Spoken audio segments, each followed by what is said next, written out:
So as we look at this inner world of changing the heart, which we've been discussing for the last 3 weeks, and then having that heart affect our bodies and our behaviors, um, we're going to look at some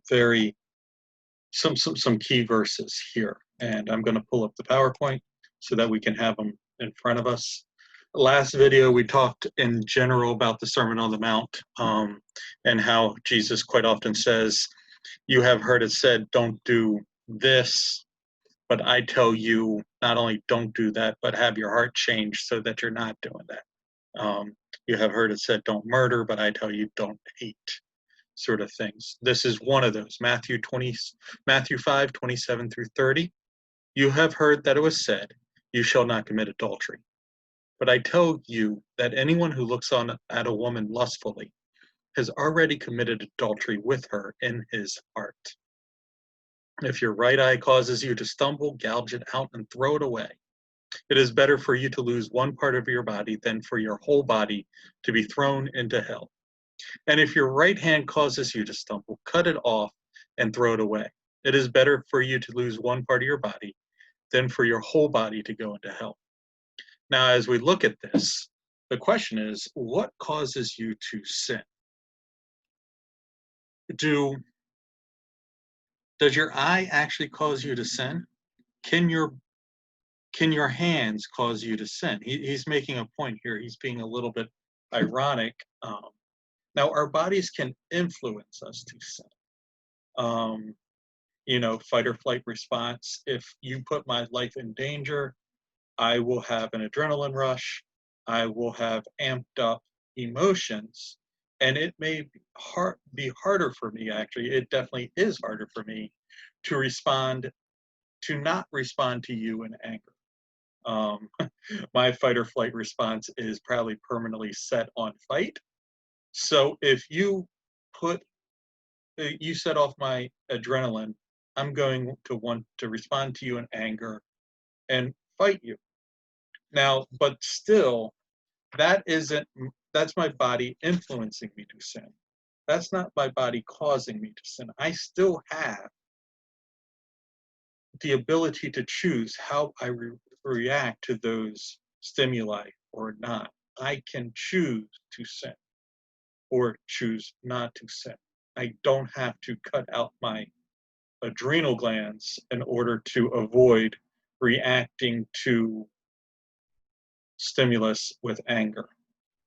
So again, we're seeing this idea is we get our inner life of our choices, our thoughts, and our feelings in check, and then we are able to use our bodies in ways that glorify God. Going back to the PowerPoint, looking at some other verses, I have the right to do anything, you say, but not everything is beneficial. I have the right to do anything, but I will not be mastered by anything. You say food for the stomach and stomach for the food, and God will destroy them both. The body, however, is not meant for sexual immorality, but for the Lord, and the Lord for the body. Do you not know that your bodies are temples of the Holy Spirit who is in you? Whom you have received from God. You are not your own. You were bought at a price. Therefore, honor God with your bodies. So, first off, our bodies do have physical needs, but those physical needs do not necessarily control us. We have the decision.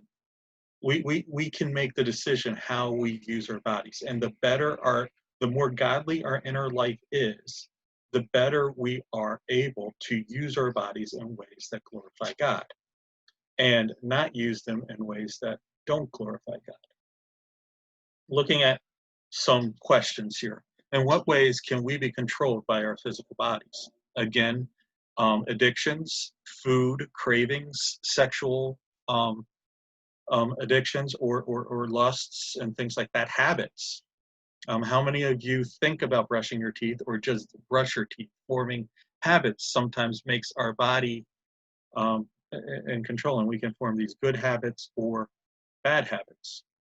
What does it mean to glorify God with our bodies? Our bodies are a temple. We should take care of them, But also, I think, from the perspective of work, we can physically engage in this universe to produce things that bring the kingdom closer, that bring peace, healing, joy to others, that bring good things into the world. By the use of our bodies in these situations, we can produce good things. And by doing that, we glorify God. How could poor physical care of our bodies affect our transformation in the image of Christ? I mean, I know a lot of pastors who, as they get older, due to some health reason or another, have to limit their availability for the glory of God. I think a lot of these are involved in how much fried chicken is available to them at church potlucks. But by taking care of our bodies, by being in some sort of physical care, by good hygiene, good exercise, taking the proper medication and vitamins, by just staying hydrated, it allows us to use our bodies for God's glory. Is there a spiritual discipline that helps us gain control over our physical bodies?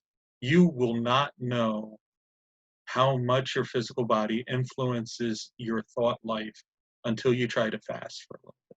Fasting, I don't know if it helps us gain control over physical bodies for the glory of God, but it at least identifies how much power our physical bodies have over our thought life.